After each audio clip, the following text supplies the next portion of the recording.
nuevamente a otra de nuestras ediciones en vivo. Bueno, acá hoy tenemos una entrevista de lujo, así es que por favor le pido que no se despeguen ni un minuto de nuestra transmisión en vivo, porque vamos a conocer detalles de una de las obras, en mi opinión, maestras. Ojalá y se haga con el premio, pero más allá de que se haga finalmente con el premio, yo creo que de alguna manera ya el haber sido premiado 30 veces en diferentes encuentros internacionales y nacionales, estoy refiriéndome a una obra chilena realizada en stop motion, que además refleja la historia de una personalidad funesta de la época de la dictadura. Hablo de una mujer, la llamada la mujer de los perros, y que además lo logra hacer con una maestría y con una digamos, hermosura, aunque sea contradictorio con el tema que trabaja, impresionante. Así que yo hoy me siento privilegiada de que nuestra invitada, me refiero a Constanza Bete, quien se encuentra con nosotros hoy conectada, haya aceptado esta entrevista para conversar sobre este cortometraje llamado Bestia,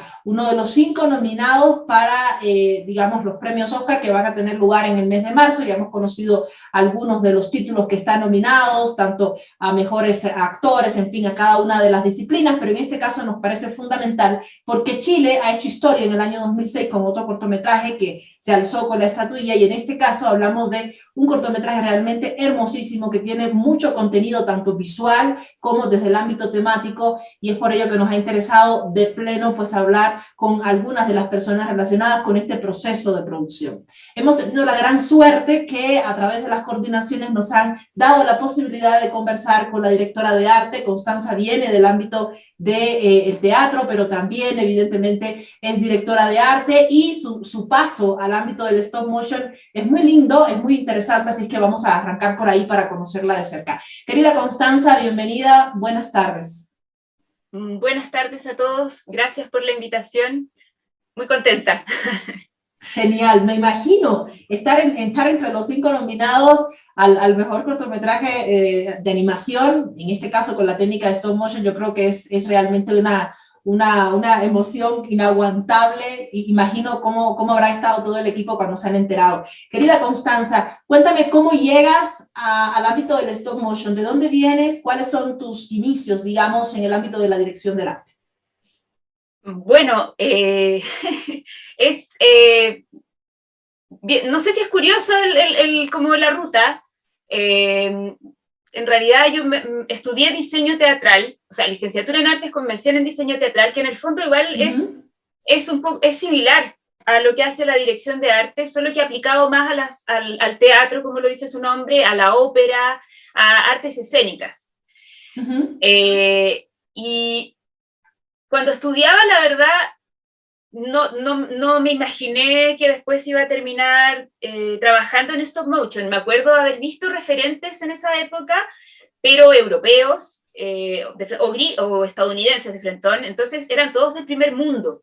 Yo no me imaginaba, muy lejos, no me imaginaba que acá pudiéramos replicar algo así. Como la primera vez que vi stop motion. Me gustó mucho, sí, me voló la cabeza en aquella época, lo recuerdo, pero lo veía como algo absolutamente inalcanzable. Luego de salir de la universidad, rápidamente me vinculé al mundo de la animación, pero no a la animación en stop motion, sino que a la animación 2D, porque me gustaba dibujar. Entonces, había una pequeña industria de animación tradicional acá en Chile, y esa fue como mi primer nexo con la animación. Genial. Trabajé en una empresa en realidad, pero de alguna forma era todo el mundo autodidacta, pero el estar ahí, ser testigo de eso, de alguna forma fue una manera de escuela. ¿Te fijas? Toda la gente que estuvo en esta empresa aprendió en estas como producciones. Pero no era contenido chileno, era siempre realizando contenido que mandaban a hacer desde otras partes. Entonces, allí fue la primera vez que como que el bichito de, ya, pero debiéramos contar una historia nuestra, en el fondo. Y así fue como en aquella época me asocié con unos compañeros de aquella empresa y terminamos haciendo un cortometraje, pero en animación tradicional, que fue Felipe Montesinos y Mariana Contreras. Hicimos un corto que se llama La Len, que ya está muy, muy, muy antiguo, pero en aquella época fue nuestra motivación. Y de allí hice una primera dirección de arte para otro cortometraje en animación tradicional, pero ya esta vez en formato digital, es decir, ahora ya no era, porque lo primero era a papel, en el fondo, era dibujando papel por papel. Después, una aproximación junto a Daniel Martínez, que es un gran pintor. Él es un pintor naturalista, es un ilustrador de naturaleza, de hecho, y él también es animador, es un animador, profesor, entonces es un maestro de la animación, y con él nos embarcamos en otro cortometraje, que era una historia mucho más acotada, transcurría en el sur de Chile, entonces ahí el reto era diferente, era como tratar de evocar los paisajes sureños, que yo no sé si tú has tenido la oportunidad de venir al sur de Chile, que es maravilloso. Chiloé es otro mundo, es mágico, por decirlo de alguna forma. Entonces ahí el reto era de la mímesis, tratar de retratar la naturaleza. Y bueno, de la mano de la pintura de Daniel, que era lo que llevaba en el fondo todo el peso de esto. Pero sin duda que después, al entrar en el mundo del stop motion, ahí ya me aproximó, porque el director de Bestia él empezó muy pronto con Maleza, que fue es una compañía de teatro, pero también un estudio de animación. Y él, junto a Muriel Miranda, armaron Maleza, otras personas también, y ellos empezaron a mezclar, fueron los primeros que mezclaron animación con teatro en vivo y en directo, es decir, hacían obras que mezclaban ambas cosas. Entonces, ahí yo entré a formar parte de un equipo, de una obra en la cual había una pieza audiovisual, y en esa pieza audiovisual era de stop motion. Y esa fue mi primera aproximación con las miniaturas y el stop motion propiamente tal. Y bueno, ahí ya fue como, no, esto es, ojalá que pueda seguir haciendo esto, porque esto es lo mío. Y después seguí participando en producciones en Chile, en stop motion, Puerto Papel, que fue una gran escuela también, porque no sé si ubicas esta serie que es en stop motion, pero era una producción como lo más grande que se había hecho acá en Chile. Es decir, lograron juntar en términos de equipo mucha gente y una cantidad de producción muy importante y con una calidad súper buena, considerando que además era una serie y no era un cortometraje. Entonces se logró ahí otro aprendizaje. Claro.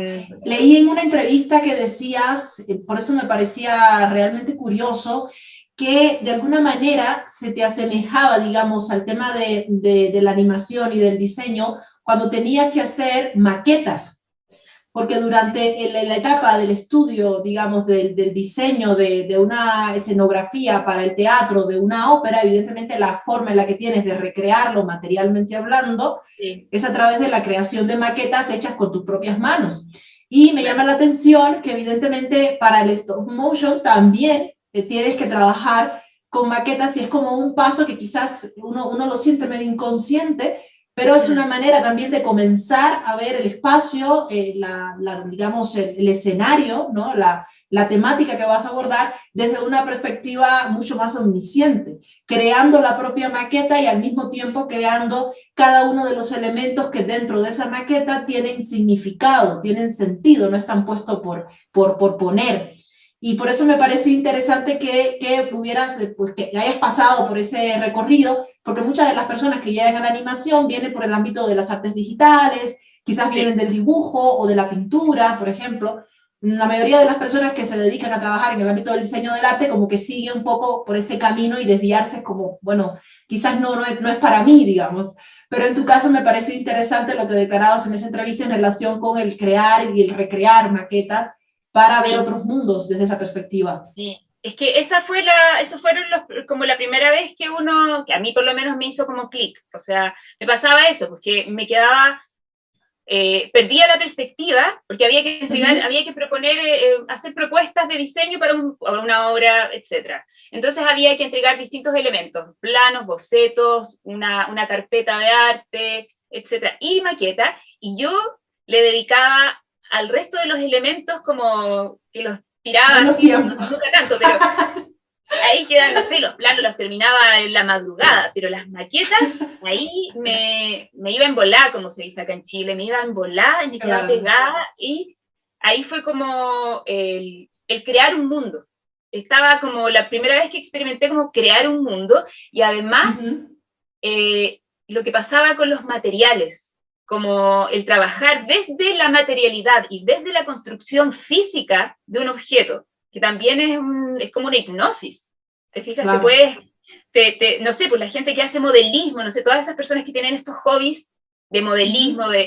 es porque realmente es como un, no sé cómo llamarlo, como una especie de, no una hipnosis, es una, ¿cómo se llama cuando uno alcanza un estado medio de nirvana? Como, Es eh, un proceso de concentración y ensimismamiento claro, realmente de concentración ampliado, ¿no? absoluta, sí. Ujú, Entonces, ujú, llegar a eso también fue como descubrir algo. ujú. Y bueno, Claro, por así eso fue me parecía como, interesante. sí, Sí, sí, sí. Mira, a mí me llama la atención y por eso he empezado por ahí, porque uno de los elementos que más se resalta de este cortometraje es la materialidad misma de lo que se muestra, sí, ¿no? El trabajo final es un conjunto de todas las cabezas que han formado parte del proyecto juntas, pero me llama la atención el hecho de la materialidad, los colores, las texturas, pero de eso vamos a hablar de manera detenida porque nos gustaría conocer cómo ha sido ese proceso.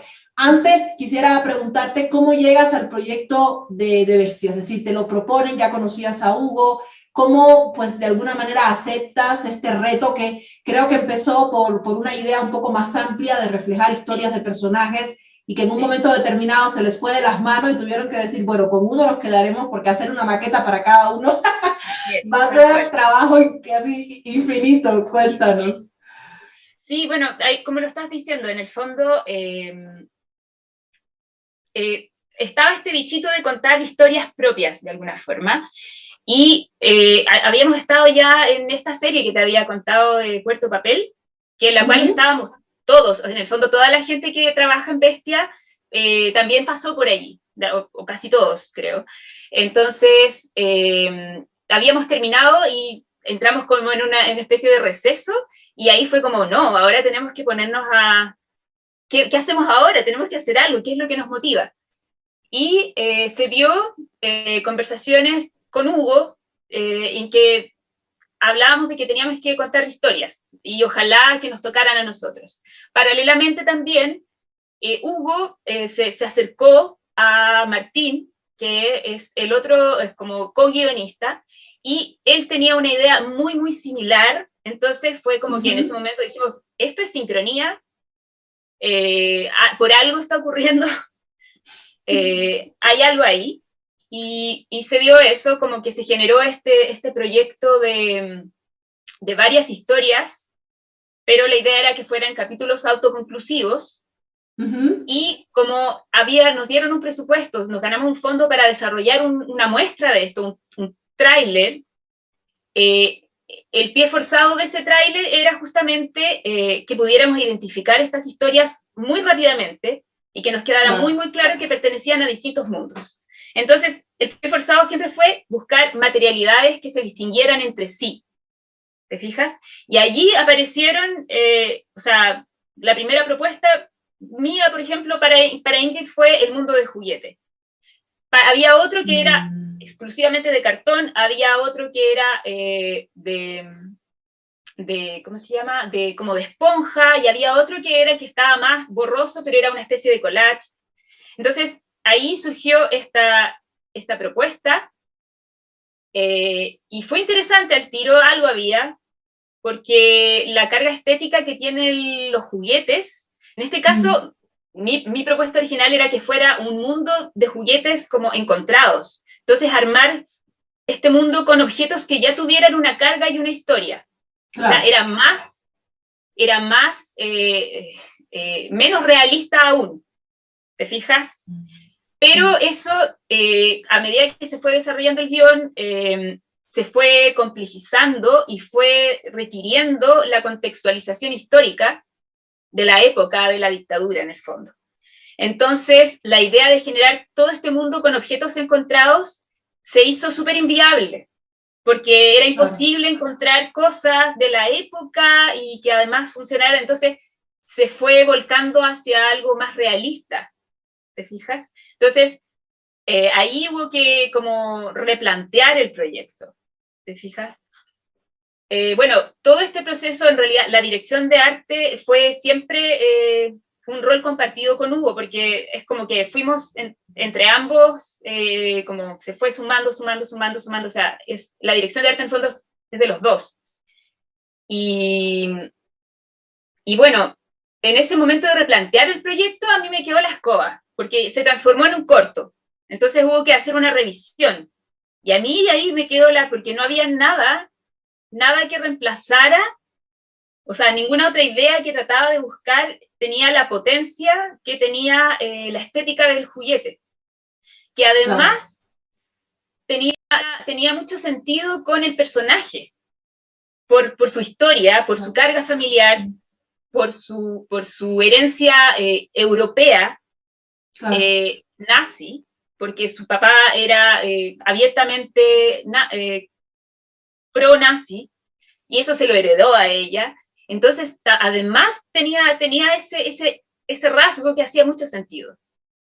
Y por otro lado, además, el personaje era súper... Claramente había temas de ella personales. Entonces quedó como un poco, yo lo veo así, es una apreciación personal, yo creo que ella igual quedó anclada en una personalidad, o sea, además de, no sé si llamarlo psicópata, porque yo no sé de esa materia, pero además de con esas cargas mentales, también quedó como, yo creo, infantilizada. Yo creo que mentalmente igual quedó en una etapa como que algo crujió ahí, algo quedó, no sé si, no infantilizada en el sentido de, pero hay un no desarrollo ahí, como mujer, por miles de razones. Entonces, además, como que pareciera que había un trauma, ¿te fijas? Entonces, eso también hacía sentido con algo infantil o enfermizo, por decirlo de alguna forma. Entonces, muchos de los elementos asociados a la estética de juguete hacían sentido. Pero había que reemplazar el mundo, porque entonces en algún momento hubo que aceptar que ella era de juguete, pero que el mundo tenía que adaptarse a esa estética. Y una vez que eso estuvo claro, fue como buscar el equilibrio. Claro, encontrar por dónde van a caminar.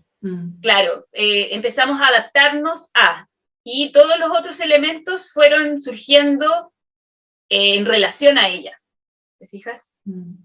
Me parece súper interesante, porque imagino que para llegar a ese punto de digamos, de ir pues exprimiendo la idea hasta lograr pues finalmente lo que se quiere, lo que queremos como equipo, hubo que hacer mucha investigación. En algún lugar he leído que llegó un punto en que ya no querían investigar más porque era funesto lo que encontraban en el camino. Sin embargo, es interesante porque es una obra que, si bien dura 15 minutos, ha tenido todo un proceso de investigación del cual me gustaría que me hables. Hay un libro escrito sobre un libro publicado sobre esta imagen de la mujer de los perros, de Ingrid, y de alguna manera ya pues socialmente se tiene una idea, una imagen de qué tipo de mujer era, además de que hay fotografía, hay videos, todo, pero se tiene como que una imagen de qué tipo de mujer era, que evidentemente adoptaba el proceso de torturar, de enseñar a los perros a violar a seres humanos como algo totalmente normal, como si estuviera cumpliendo su trabajo en horario de oficina, ¿no? Así Y me es, parece sí. realmente majestuoso cómo ustedes lo logran, digamos, reflejar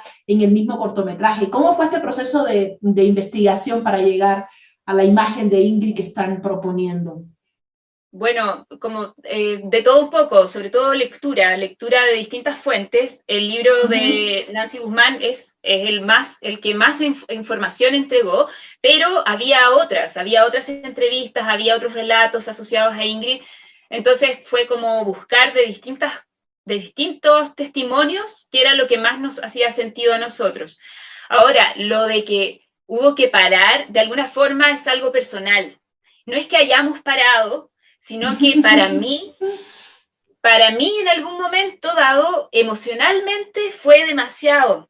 Entonces yo sentí la necesidad de, bueno, quedarme con y no buscar más de lo que ya teníamos, pero fue algo más bien personal y porque realmente era demasiado fuerte lo que había que investigar. Entonces, eh, no es que hayamos todos parado de investigar, siempre se estuvo investigando, siempre se estuvo puliendo, pero en algún momento yo en mi proceso personal tuve que decir, ya, hasta aquí llego porque más allá me voy a quebrar, ¿te fijas? Me puedo quebrar con esto, porque era muy, muy fuerte. Claro. Y bueno, como te digo, el proceso de investigación como que nunca se detuvo, pero sí, en algún momento dado los directores tomaron, o el director y Martín tomaron la decisión también de que esto no iba a ser histórico, no iba a ser una adaptación de un libro en particular, Pero sino, una copia biográfica, sino simplemente una claro, historia arrancada de su vida, digamos. claro, iba a ser una ficción, porque fue necesario como meterse en la cabeza de ella y eso nadie lo sabe. Entonces, o en algún momento como que fue como, ya, pero ¿qué es lo que nos interesa mostrar de esto? ¿Nos interesan los datos? ¿Nos interesa? No, queremos tratar de, no sé si tratar de entender, porque no es la idea entenderla a ella, pero era como llegar al fondo, lo más profundo posible, y ese llegar al fondo implicaba meterse en su cabeza e imaginar qué Claro. es lo que ella pudo sentir. ¿Te fijas? O lo que ella pudo alucinar, no sé, fue como esa opción, meterse en la cabeza de ella, en el fondo. Claro, en su modo de pensar, de ver su realidad, porque eso es otra cosa. Claro. Hoy realmente satanizamos a los nazis y yo me uno a ese club. Yo no quisiera nunca que me intenten convencer de lo contrario, ¿no? O de todos aquellos que fueron parte de las diversas dictaduras y que trabajaron con una conciencia plena de que estaban haciendo lo correcto, matando a gente, torturando. Yo la verdad es que no puedo encontrar nada positivo en ese proceso. Sin embargo, es también, me parece, respetuoso con la historia el poder analizar a estos personajes en su contexto. Analizarlos desde hoy, desde una posición externa, alejada, incluso fuera de ese país al que uno evidentemente no pertenece, creo que también pues, es un poco irrespetuoso con la historia. Y en ese sentido me parece que el proceso de investigación debió haber sido fundamental para lograr digamos, cada propuesta que has querido tú darle a cada uno de los elementos que forman parte de esta gigante maqueta. Y a eso vamos Sí. con el tema de la materialidad, cómo encauzar todo lo conocido de este personaje, todo lo estudiado, lo investigado de este personaje, con el diseño material de cada uno de los elementos que conforman, evidentemente, el universo de Ingrid como parte de esta ficción que propone.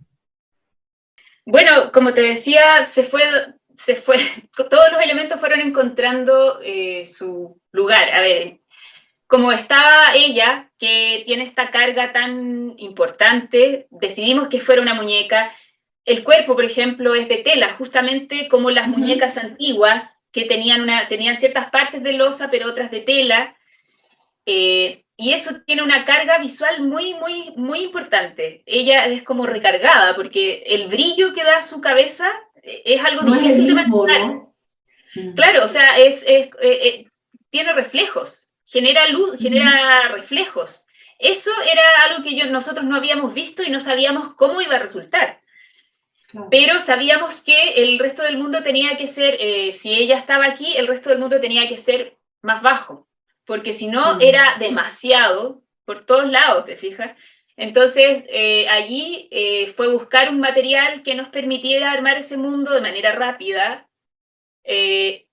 pero que no compitiera con la materialidad de ella. Y en ese sentido, ahí como que echamos mano de otra de las, o sea, del material que teníamos pensado para otra de esas historias iniciales y lo ocupamos en este mundo.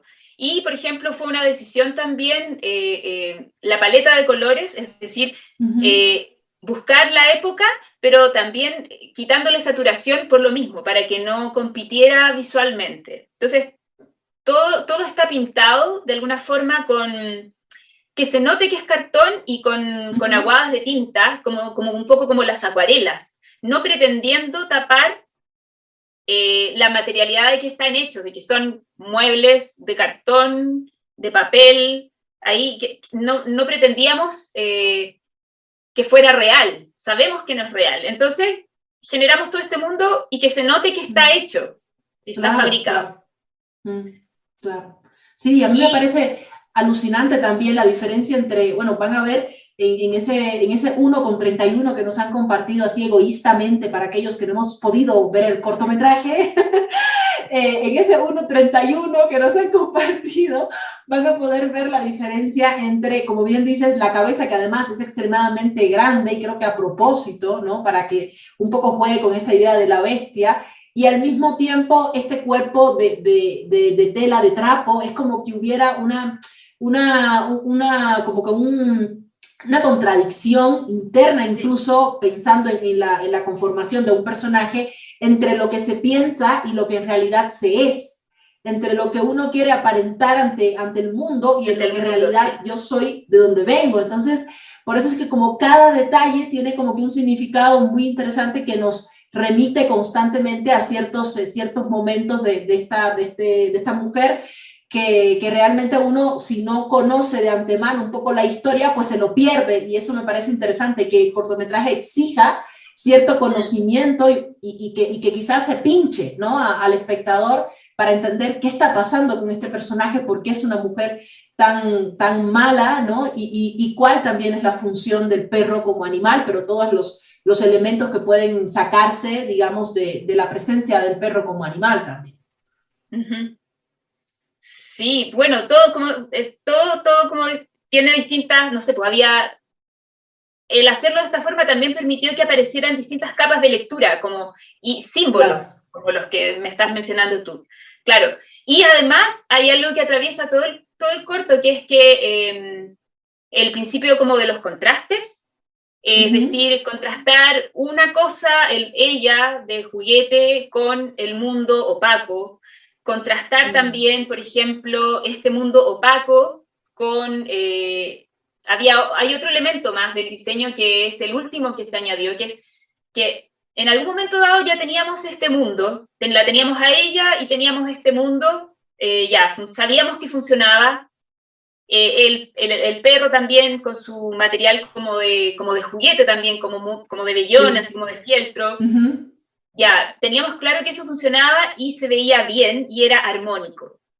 Pero ahí me pasó a mí algo que es que estaba demasiado limpio y perfecto. Pulcro, claro. Pulcro. Entonces, además, es un corto que habla de lo que pasa con el cuerpo de las personas. Como lo decía yo en esa entrevista, una entrevista escrita, de alguna forma lo que ocurría ahí era como el terror más atávico que tiene un ser humano, yo creo, que es que a través de la tortura del cuerpo, es como que se comían a la gente, por decirlo de alguna forma, se la comían de todo punto de vista, simbólicamente hablando sobre todo. Entonces, faltaba aludir al cuerpo, a lo que pasa con el cuerpo, y el cuerpo en el fondo faltaba como un elemento orgánico. Entonces, por eso añadimos al final la comida real, que es un elemento orgánico en el fondo, como simbolizando ese elemento orgánico que faltaba. Y también hace contraste, de nuevo volvemos a los contrastes, al contraste con el mundo opaco de cartón y esta textura orgánica como viva, muerta al mismo tiempo. Entonces ahí ya como, de nuevo contrastes. Entonces todo se fue dando de esa manera, como de un elemento que contrasta con el otro, como equilibrio en el fondo. Sí, sí, es un equilibrio bien interesante. A mí me atrajo también el color de la hierba, la fuerza de ese verde contrastado con ella, digamos. Yo decía, pero es que ella no merece una hierba tan verde, no merece una hierba tan verde. Y si te pones a pensar, es un poco la historia de nuestras dictaduras. La mayoría de aquellos responsables de las más grandes matanzas, en la mayoría de los casos, han salido sin pagar todo lo que debían haber pagado, ¿no? Y es un poco la contradicción de nosotros también como sociedad. Sí, sí. Y bueno, antes de meterse en eso, quería mencionar que ese pasto tan verde tiene que ver con que también quisimos darle esa apariencia, por ejemplo, que de a poco se va develando la oscuridad. O sea, en mostrar este mundo en apariencia armónico, en apariencia bello, en apariencia bueno, y de a poco tú te vas dando cuenta que por debajo hay algo que es horrible. Y claro, eso es lo mismo que hacen las dictaduras de alguna forma, que pretenden ser las restauradoras del orden. Por lo menos acá en Chile, así se promovía la dictadura, como el orden, el progreso, lo armónico, lo bello, entre comillas, contra lo sucio del caos. Esa era la forma de presentarse ante los ciudadanos. Entonces, acá también quisimos presentarlo de esa forma y de a poco ir develando qué es lo que hay debajo, ¿te fijas? Por eso se parte con una escena, entre comillas, idílica, con un pasto verde y en las montañas en un campo, ¿te fijas? Que en el fondo era un campo de entrenamiento. Claro, entrenamiento de todas aquellas mujeres que formaban parte de DINA, ¿no? Y que estaban pues entrenadas para torturar y bueno, acabar con y de los perros también. Era un campo de entrenamiento de humanos y animales en el fondo. Era un campo de entrenamiento para la guerra. ¿Te fijas? Y perdón, y me desvié de lo que me habías dicho tú, que era como... Hablaba de la dictadura, pero se me fue. ¿Cómo era? No te preocupes, vamos a volver sobre el tema, porque también quisiera preguntarte, ustedes como equipo, imagino que asumen una posición ante un producto como este, y más aún, digamos, después de haber sido estrenado en Annecy, en Francia, el año pasado, y haber además obtenido un premio, haber sido reconocido en tantos encuentros internacionales relacionados con el cortometraje. Yo creo que también es interesante hablar sobre esa posición. Quizás no es una posición explícita o panfletaria, pero sí me parece importante el hecho de resaltar que el solo hablar del tema ya es una posición en sí misma. Sí, tal cual. Es decir, nosotros igual no esperábamos como estar en esta instancia, la verdad. Yo no me lo esperaba. Mejor así. Sí, o sea, en realidad lo que sí teníamos claro era que queríamos hacer el corto, bueno, el director tenía claro cómo quería que fuera, no quería hacer concesiones, porque siempre apareció la idea de hacer concesiones y suavizar esto, claro, pero queríamos contar lo que había que contar en el fondo si esto ocurrió. Entonces, al final como que había que hacerlo y lo que pasara después, una vez que estuviera terminado, ya era como otra cosa. Es decir, yo nunca me proyecté más allá de como terminarlo y esperar que fuera bien, pero claro, lo que ha pasado después, sobre todo después de la nominación, como dices tú, que acá en Chile, por lo menos, se ha generado una discusión heavy. Y es... Sí, he visto. Así, llegando a los noticiarios estelares, con notas, hablando con la escritora, con una de las víctimas de violencia política sexual, entrevistándole a Hugo. Bueno, he visto varias entrevistas contigo, he dicho, pero qué bien que tenga un material cultural artístico, ese nivel de incidencia en su sociedad. Y esa era mi siguiente pregunta. En el caso, por ejemplo, de Madres Paralelas de Almodóvar, a mí me dio mucha tristeza cuando leí una entrevista donde decía Pedro, bueno, a mí no me asombra que en España no hayan adoptado bien la película, a los españoles no les gusta que hablemos de este periodo también de dictadura, de los desaparecidos, de los muertos que todavía no se han encontrado. A mí no me extraña porque la sociedad española es muy conservadora y no quiere hablar, en fin, él como que estaba bien molesto porque la respuesta del público dentro, en su país, había sido totalmente inesperada, es decir, muy por debajo de lo que él esperaba. Sin embargo, fuera de España la película realmente ha tenido muy buena aceptación, independientemente de que no hayan ganado los premios, en fin. Pero sobre esa base quería también consultarles a ustedes, a ti, cómo ha sido evidentemente la respuesta, más allá de los medios que se agarran de lo que hay para agarrar público, porque así son los medios, se agarran de lo que hay en el ambiente, digamos, pero en el público, en la gente que ha podido verlo y que además está como que en relación con ustedes, ¿cómo ha sido la respuesta? ¿Cómo lo han recibido? Bueno, en general, a mí lo que me ha llegado, cuando hemos ido a presentarlo, por ejemplo, hemos hecho actividades en una plaza, una vez hubo una proyección, y ha sido súper bueno, fue súper motivante, porque tengo que decir, hubo gente que estaba agradecida de que tocáramos este tema, a pesar de que a nadie lo deja indiferente, que no es algo bonito de ver, para nada, es muy incómodo, es un corto incómodo, claro. Más que incómodo, de hecho, creo que incómodo se queda corto. Pero a pesar de eso, en general, la respuesta ha sido como de la gente que se ha acercado a mí, por lo menos, en esas instancias, muy agradecidos de tocar este tema. Porque es algo real y es parte de nuestra historia, simplemente, sí. Ahora, eso no quita que hay todo un sector, aquí en Chile también, que está de plano en contra y que dice que esto es archirrepetido, que no hay creatividad, que hasta cuándo revisar el pasado y remover el pasado. O sea, también existe eso, también existe. Pero a mí lo que me ha llegado a través de la gente cuando se ha exhibido es eso otro, es como las gracias por tratar este tema. Claro. Si ustedes como chilenos, la juventud fundamentalmente, no tuviera bien presente lo que sucedió en el pasado, Chile no tuviera hoy el proceso, no hubiera pasado por el proceso que ha pasado en relación con su constitución.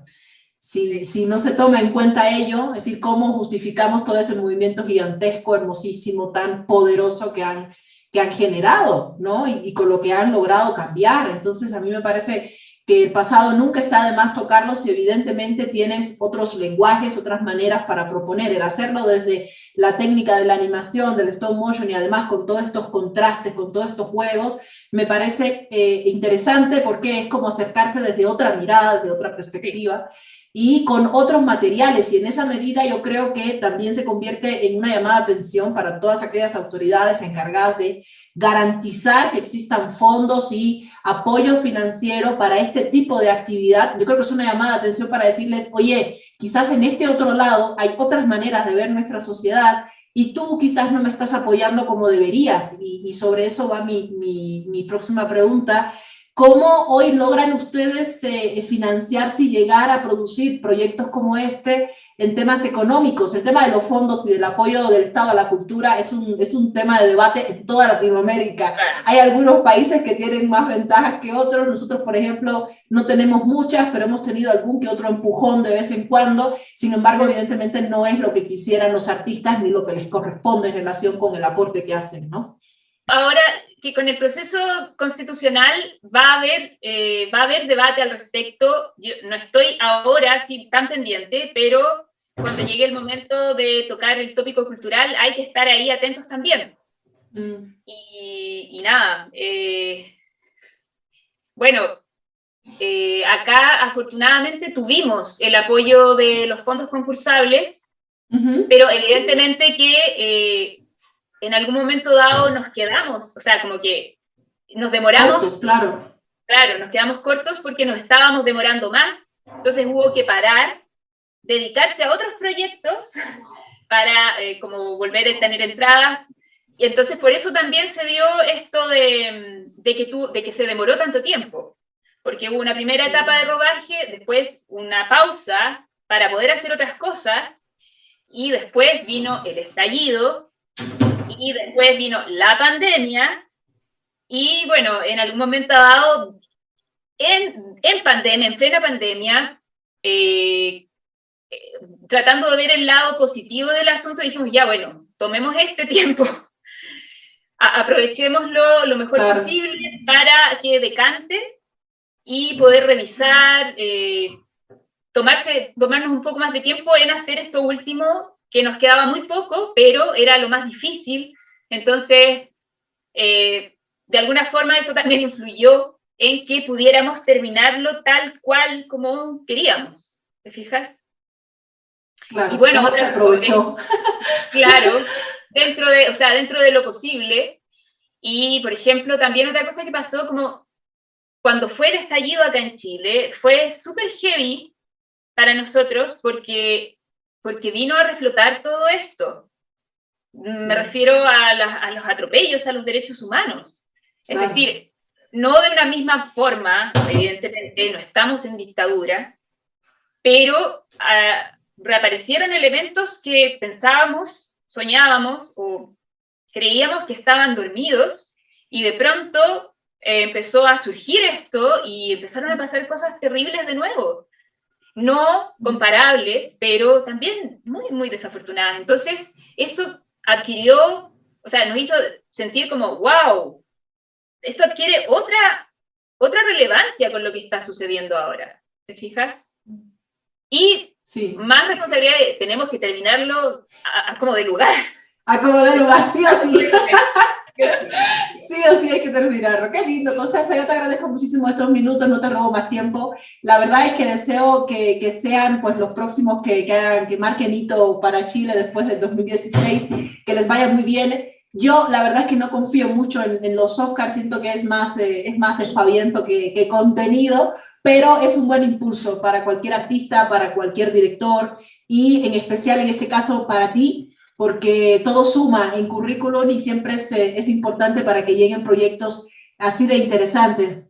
Hay personas que creen que lo importante es la historia y nada más que la historia, pero yo creo que también si tienes una buena historia y un buen empujón para hacer el proyecto, estás como que hecha, no te sirve de mucho tener una buena historia y no tener pues las posibilidades técnicas para poder concretarla. Así que te agradezco un montón, un gusto haberte conocido y ojalá y te vaya muy bien en los próximos proyectos. Muchas gracias a ustedes por invitarme y ojalá que haya sido entretenido este proceso. Ha sido un proceso creativo, tal cual como lo has descubierto, como nos has descrito, digamos, y como ha pasado pues, en todo el proceso de creación del mismo proyecto de Bestia. Muchísimas gracias, te deseo lo mejor y hasta la próxima. Gracias, chao, chao.